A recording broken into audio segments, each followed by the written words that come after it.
Supraconscience, supramentale. Derrière ces mots, nombreuses sont les définitions, nombreux sont les ressentis des uns des autres, nombreux sont les mots qui vont être placés derrière le supramental et la supraconscience. Autant d'individus il y a, autant de mots, autant d'expressions de la supraconscience et du supramental existent. C'est parce que nous ne pouvons parler que de ce que nous mettons en forme. Parce que notre relation aux autres passe par la forme, notre expression avec les autres dans la relation que nous avons passe par la forme, donc par le langage, parlé ou écrit, par la perception, à travers les sens physiques que nous avons, et même quand nous avons des perceptions à travers des sens psychiques, nous les traduisons en mots, en langage, en écrit, nous les traduisons en forme pour les exposer aux autres, à l'extérieur de nous. C'est pour cela que l'expression doit vibrer pour que chaque personne qui écoute puisse accéder à cette vibration de la supraconscience et du supramental. Les questions qu'on se pose aujourd'hui, c'est qu'est-ce que le mental et qu'est-ce que la conscience? Est-ce que ce sont deux éléments identiques ou est-ce que ce sont deux choses différentes? Le mental, c'est un analyste. Il faut le considérer comme un ordinateur. C'est celui qui, à partir de différents stimuli, les stimuli du corps, à partir de différentes émotions, analyse et restitue une perception à la fois intérieure et extérieure du monde qui l'environne.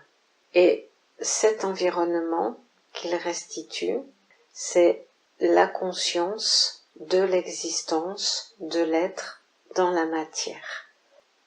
Donc le mental est froid puisque c'est une sorte d'ordinateur qui contrôle, gère, exploite pour l'être tout ce qui lui est mis en analyse. Le mental est sous la domination de l'ego qui est l'extension de l'âme dans la matière. L'âme est située dans le monde astral et est elle-même sous la domination d'entités qui l'amènent continuellement à renouveler ses expériences dans la matière en lui faisant comprendre que cela procède de son évolution, alors que la plupart de ces entités ne voient ici qu'un moyen d'absorber des énergies propices à leur survie. Et pour cela, des stratagèmes sont mis en place pour que l'âme ait la conviction que les expériences dans la matière l'amènent à évoluer vers des plans vibratoires supérieurs. L'astral est une zone moins soumise à la dualité. C'est l'homme qui la rend duelle en formalisant des entités favorables à l'homme, des entités défavorables à l'homme, des entités d'amour et des entités de l'ombre. C'est donc la conscience inférieure de l'homme qui définit l'astral dans une dualité.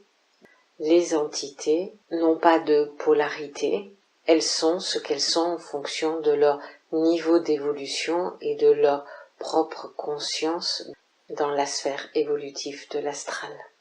Le bien et le mal est une notion humaine qui est déterminée par la conscience inférieure à partir d'éléments d'analyse restitués par le mental sous l'influence de l'ego.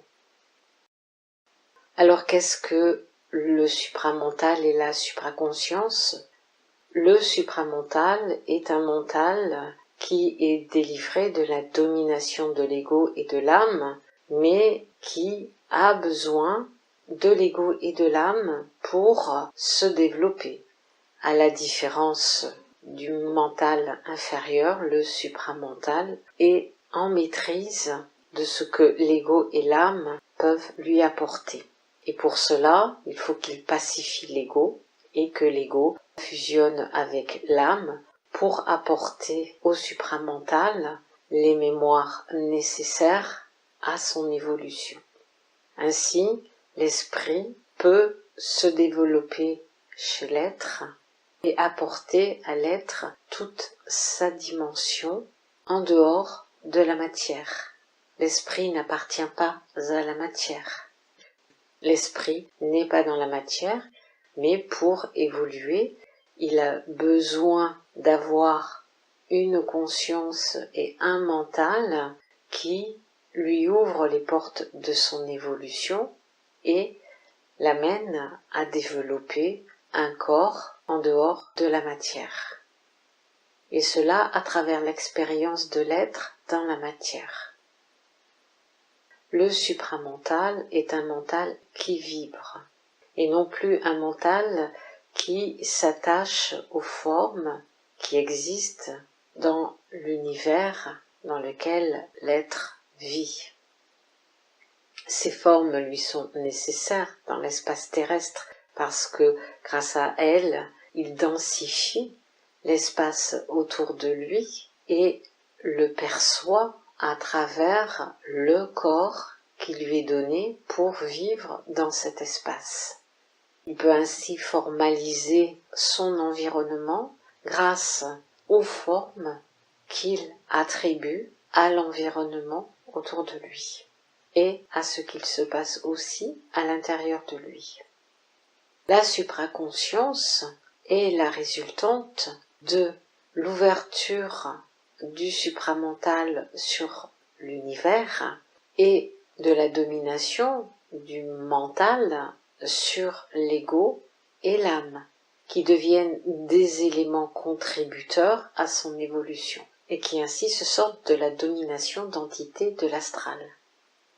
En percevant et en assimilant la vibration de l'univers, le mental évolue et grâce à cette évolution, la conscience de l'être situé à l'intérieur de l'être physique va évoluer vers l'esprit et donc ouvrir ainsi l'esprit à une supraconscience qui va illuminer vibratoirement tout l'être qui vit l'expérience dans la matière.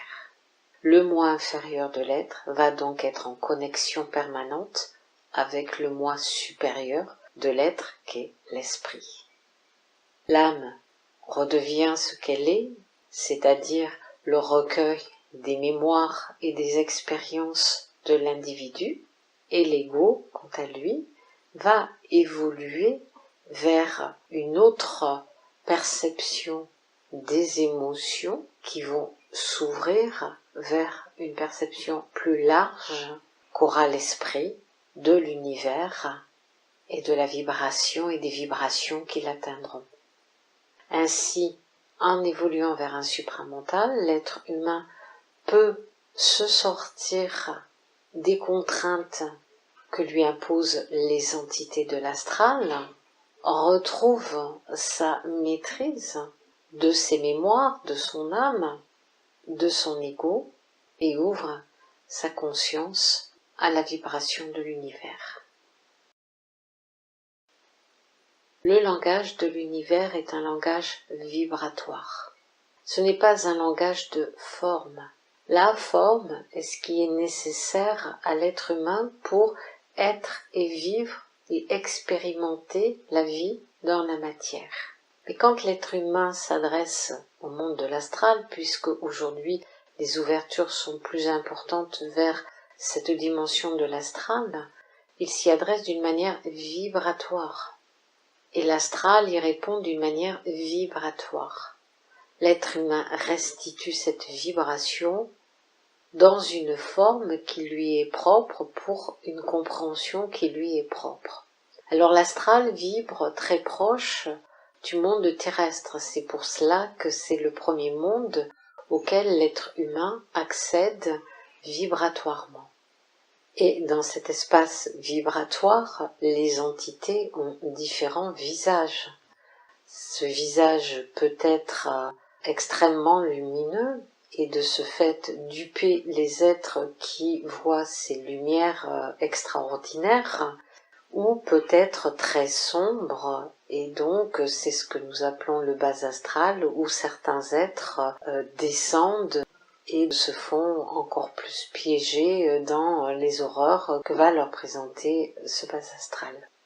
C'est pour cela aussi que les êtres humains se font facilement leurrer quand ils accèdent au monde de l'astral, qui tout de suite leur paraît beaucoup plus évolué que le monde dans lequel eux-mêmes gravitent. Quand on atteint un état de supraconscience, c'est-à-dire qu'on développe son mental vers un supramental, on développe son accès à une vibration beaucoup plus haute.